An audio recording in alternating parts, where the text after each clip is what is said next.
butcher, ito naman yung tinatawag naming ramp sa shop namin. Bali gagawin ko siyang i-slice ko siya pang steak din. Yan. Yan o. Puro galing New Zealand mga butcher. Panoorin nyo.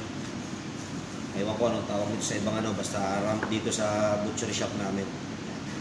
Bali almost 1 inch yung kapal niya. Yan. Di-display namin dyan sa counter, sa labas, lalagay sa tray. Yan. Ganyan lang yan. Kita nyo. Kaya pag mga yung nagtatanong kung anong magandang pag-aralan, meat retailing, cutting ba o deboning, mas maganda deboning lang kayo mga butcher. Kasi itong meat retailing cutting, pagdating nito, depende yan sa bansa na pupuntahan nyo eh. Kung sa mga hypermarket kayo, kaya sa mga kumpanya kayo talaga ng mga malalaking kumpanya, yun. Pero mas diban kasi yung Canada at saka UK, puro deboning talaga at saka yung cutting ng tupa.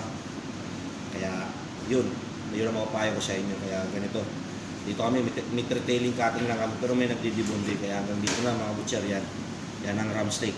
Okay.